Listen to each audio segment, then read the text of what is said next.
School of magic season 2। Title बड़ी मुसीबत।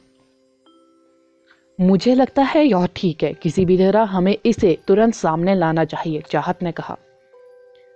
बात पुख्ता सबूत होगी। चाहत इसकी रिपोर्ट अपने सीनियर को दे सकती थी और कमांडर तागागी पर अपने भाई इवाता को मुक्त कराने के स्वार्थी कृत्य का आरोप लगा सकती थी। चाहत, बेहतर होगा कि आप इसके बारे में 2 बार सोचें, आदर्श ने सख्ती से कहा। तुम्हारा क्या मतलब है? चाहत ने असमंजस पर आदर्श को देखा। उसकी आंखें सतर्कता से चमक उठी। वह अभी भी आदर्श के चरित्र से बहुत परिचित नहीं थी और किसी के लिए भी और में दिलचस्पी होना सामान्य बात थी। उसे चिंता थी कि आदर्श भी लालच में अंधा हो गया है। मुझे इस तरह मत देखो। मैं स्वीकार करता हूँ कि सेंसॉर्प को देखने से पहले मैं काफी उत्सुक था, क्योंकि मेरे पास एक समन बीस्ट भी है। हालांकि इसे देखने के बाद अब मेरे पास यह विचार नहीं है। मैं इसे मुफ्त में भी नहीं लूंगा, आदर्श ने कहा। तुम क्या कहने की कोशिश कर रहे हो? चाहत को समझ नहीं आया। मैंने तुमसे पहले ही कहा था यह चीज बहुत बुरी है, आदर्श ने कहा। मैं इसे रखने की योजना नहीं बना रही हूँ। मैं इसे ओसाका के मैजिक एसोसिएशन या सरकार को सौंपने जा रही हूँ, जब तक कि मेरे भाई को ईस्ट गार्जियन टावर में पीड़ा नहीं होगी। चाहत काफी उत्तेजित लग रही थी। वह बचपन से ही अपने भाई के बेहद करीब थी। इसके अलावा उन्होंने एक ही तने के फूल साझा किए, जिससे उनके बीच का बंधन और गहरा हो गया। वह किसी अन्य की तुलना में इस बात से अधिक परिचित थी कि ईस्ट गार्जियन टावर किस प्रकार का स्थान है। वह संभवतः अपने भाई इवाता को इतने लंबे समय तक यहाँ कष्ट सहने कैसे दे सकती थी। मैं केवल तब तक आपके साथ रहूंगा जब तक आप यह पुष्टि नहीं कर लेते कि आपका भाई यहाँ कैद है। जहां तक गोले की बात है, अगर तुम चाहो तो इसे ले लो। मैं तुम्हें रोकूंगा नहीं, लेकिन मुझे इस गंदगी में मत घसीटो, आदर्श ने कहा। किसी भी तरह से मैं आपकी मदद के लिए आभारी हूँ। यह बहुत मायने रखता है। थैंक यू, चाहत ने कहा। आदर्श ने कोई जवाब नहीं दिया। उसने देखा कि चाहत ने भावशून्य चेहरे के साथ गोला छिपा दिया। इस गार्जियन टावर को छोड़ना मुश्किल नहीं था। अंदर बहुत सारे गार्ड नहीं थे और बाहरी लोगों का अंदर जाना असंभव था। सुरक्षा कैसे स्थापित की गई थी, इस पर विचार करते हुए बेहोश गार्डों का पता तभी चलता था जब अगली पाली के गार्ड आते थे। आदर्श और चाहत जिस रास्ते से आए थे, उसी रास्ते से वापस लौटने में सक्षम थे। वे पहाड़ के नीचे अलग हो गए। चाहत को ओसाका की ओर तेजी से बढ़ता देख आदर्श अभी भी असहज महसूस कर रहा था। ब्लैक पेंडेंट उस चीज में कुछ गंभीर रूप से गलत है ना? आदर्श ने अपनी छाती की ओर देखते हुए बुदबुदाया। ब्लैक पेंडेंट में तीव्र इंद्रियां थी। यदि एसेंस और उपयोगी होता तो ब्लैक पेंडेंट मजबूत होने के लिए इसे एक ही बार में खा लेता। हालांकि जब आदर्श एसेंस और के पास पहुंचा तो उसने ब्लैक पेंडेंट से तीव्र घृणा महसूस हुई, जो ओर्ब की ओर निर्देशित थी। इसलिए आदर्श को यकीन था कि गोला बेहद खतरनाक था। मनुष्य का लालची होना सामान्य बात थी। आदर्श ने स्वीकार किया कि वह ऐसा व्यक्ति है जो खजाना देखते ही उस पर झपट पड़ता है। हालांकि लालची होने के साथ साथ चतुर होना भी आवश्यक था। आदर्श को किसी तरह महसूस हुआ कि एसेंस और पेंडोरा के बक्से की तरह था। असहज भावना तब और प्रबल हो गई जब उसने उस दिशा में देखा जिसमें चाहत गायब हो रही थी, और उसने अपने चारों ओर एक छायादार ऑरा की एक झलक पकड़ी। ब्लैक पेंडेंट, क्या तुम्हें लगता है कि पिताजी ने बहुत बड़ी गलती की है? आदर्श ने बड़बड़ाने लगा। चंद्रमा की रोशनी बादलों द्वारा अवरुद्ध की गई थी। रात घुप अंधेरे थी और तारों की चमक भी गायब हो गई थी। ओसाका का आधुनिक शहर उज्ज्वल रोशनी से जगमगा रहा था, भले ही अब देर रात हो चुकी थी। हालांकि शहर में नियन रोशनी रात के आकाश को हमेशा की तरह रोशन नहीं कर रही थी, बल्कि घने अंधेरे में डूबी हुई लग रही थी। ऊंची ऊंची इमारतें, सरसराती हुई गाड़ियां, रंगे हुए बालों वाले नशे में धुत युवा वयस्कों का एक समूह सड़क पर एक शानदार दृश्य पैदा कर रहा था। पैदल चलने वालों ने तुरंत उनसे किनारा कर लिया। कब से मैं कुतिया के लिए दुखी हो गया हूं। कितना हास्यास्पद है। सड़क पर सुंदर लड़कियों को देखो, वे अब मेरा शिकार है। हा हा हा हा हा। एक सुनहरे बालों वाला आदमी लड़खड़ाते हुए चल रहा था। उसके दोस्तों ने उसे सहारा देने की कोशिश की, फिर भी उसने उन्हें एक तरफ धकेल दिया। मुझे अपने व्यवसाय में आपके हस्तक्षेप की आवश्यकता नहीं है। मैं स्वयं चल सकता हूँ। न केवल मैं चल सकता हूँ, मैं उस कुतिया को डांटने जा रहा हूँ। ओह, वह वहां है। कुतिया, मैं कोई ऐसा व्यक्ति नहीं हूं जिसे तुम इतनी आसानी से डंप कर सको। यहां आओ। चाओ गैंग ने तंग काली पोशाक पहने एक महिला की ओर इशारा किया। महिला चाओ गैंग पर कोई ध्यान दिए बिना आगे बढ़ती रही। महिला के ठंडे स्वभाव ने पुरुष को क्रोधित कर दिया, क्योंकि जिस महिला ने उसे नशे में डाला था उसका स्वभाव भी वही था। चाओ गैंग तुरंत महिला के पास गया और चिल्लाया, तुम मुझसे दूर मत भागो। दूर जाने का भद्र संकेत। चाहत की आंखें ठंडी होगी। एक वयस्क की कमर जितनी मोटी एक राक्षसी शाखा अचानक उसके पैर के पास से प्रकट हुई। दानव वृक्ष चाओ गैंग पर आगे बढ़ी, जो उसका रास्ता रोक रहा था। चाओ गैंग एक साधारण इंसान था। टक्कर से वह तुरंत सड़क पर उड़ गया। एक बहुत बड़ा ट्रक वहां से गुजर रहा था। ड्राइवर ने जब सड़क पर किसी को उड़ते हुए देखा तो वह घबरा गया। सौभाग्य से वह एक अनुभवी ड्राइवर था और उसने अवचेतन रूप से ब्रेक पर जोर से कदम रख दिया। चाओ गैंग के दोस्त हैरान रह गए। महिलाओं में से एक जोर से चिल्लाई। चाओ गैंग के सामने ट्रक तेजी से धीमा हो गया, फिर भी वह उसके एक पैर के ऊपर से गुजर गया। नशे में धुत आदमी की करुण पुकार से तुरंत सड़क गूंज उठी। भीषण दर्द ने उसे तुरंत शांत कर दिया। चाहत ने चाओ गैंग को देखने की हिम्मत नहीं उठाई। वह सीधे एक इमारत की ओर बढ़ी। रास्ते में फूल और पौधे थे, फिर भी जब महिला उनके पास से गुजरी तो फूल तुरंत मुरझा गए और पौधे सूख गए। स्ट्रीट लैंप अजीब तरह से मंद थे, जैसे कि रोशनी को किसी चीज ने खींच लिया हो, जिससे रोशनी का आगे तक जाना मुश्किल हो गया हो। आधुनिक सड़क एक भयानक काले औरा से ढकी हुई थी। कोई एम्बुलेंस बुलाओ। वह महिला अपने दिमाग से बाहर है और वह एक मैजिशियन है। भले ही वह एक मैजिशियन हो, उसे इस तरह किसी को चोट पहुंचाने का कोई अधिकार नहीं है। परिवर्तन संघ उसके जैसे दुष्ट मैजिशियनों को दंडित करेगा। राहगीरों में चीख पुकार मच गई। कुछ लोग जो धर्मी थे उन्होंने चाहत का बारीकी से पीछा किया। वे कानूनी व्यवस्था वाले शहर ओसाका में थे। यहां तक कि मैजिशियनों को भी आपराधिक अपराध करने के बाद दंडित किया जाना था। चाहत आगे बढ़ती रही और इमारत के सामने खड़ी हो गई। ऐसा लग रहा था कि उसे अपने पीछे चल रहे लोगों और उसकी ओर इशारा करने वाले लोगों के बारे में पता था। वह तेजी से घूमी और लोगों को खतरनाक नजरों से देखने लगी।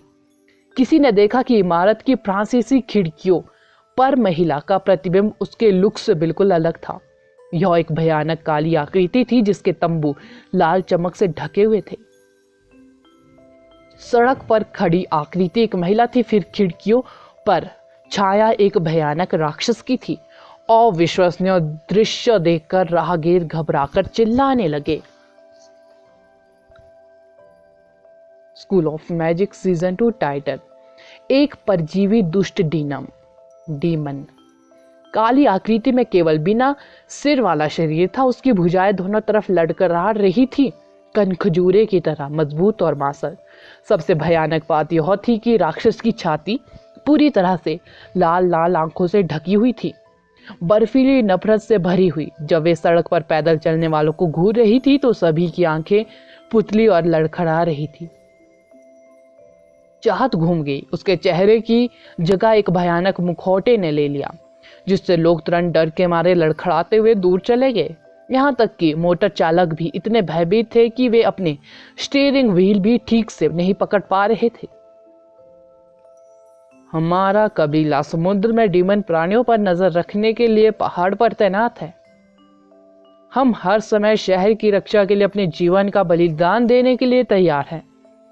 लेकिन आप लोग केवल आनंद लेना और शहर में नशे में धुत होना जानते हैं।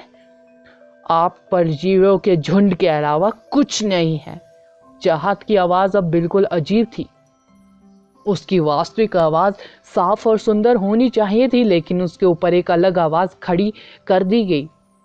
फुटपाथ का सीमेंट अचानक टूट गया। इमारत की खिड़कियों के पास बेलों की तरह काली शाखाएं उग गई और तेजी से दीवारों पर छा गई। फुटपाथ की दीवारों से राक्षसी लताएं और शाखाएं भी निकल रही थी। पौधे जीवित तंबू की तरह थे जो सभी दिशाओं में भाग रहे पैदल यात्रियों का पीछा कर रहे थे, जिनमें चाओ गैंग के दोस्त और वे लोग भी शामिल थे जिन्होंने मैजिशियन को न्याय दिलाने की मांग की थी जिसने उसे नुकसान पहुंचाया था। वे सभी राक्षसी शाखाओं और लताओं से बंधे हुए थे।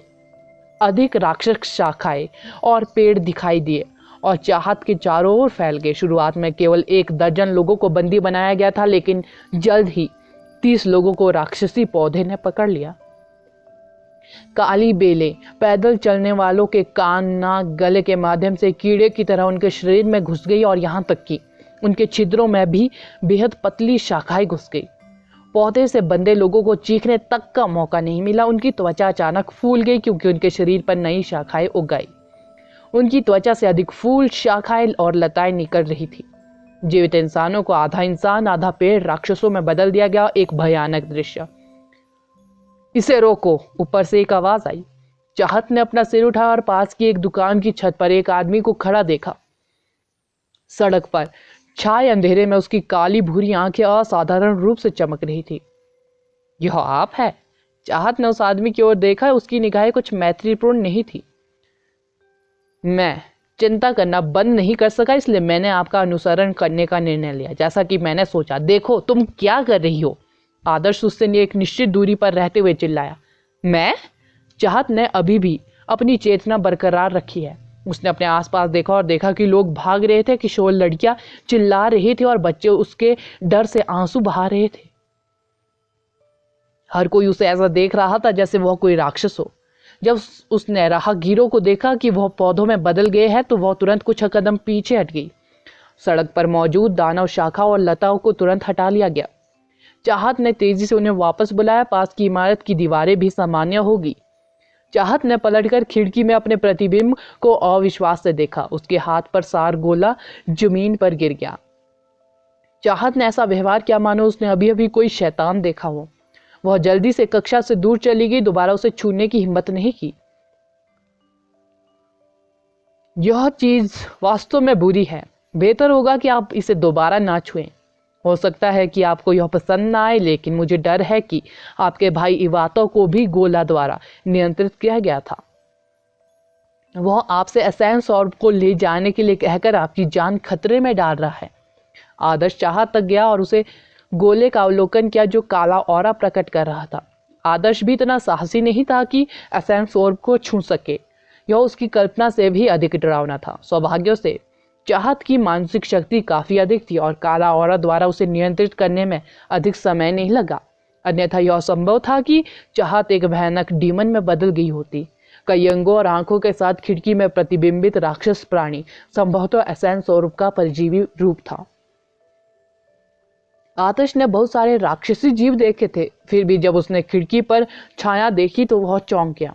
यह सौभाग्य की बात थी कि उसने इसे समय पर बना लिया था, अन्यथा यदि चाहत को एसेंस ऑर्ब द्वारा पूरी तरह से नियंत्रित किया जाता तो वह एक बड़ी आपदा का कारण बनती।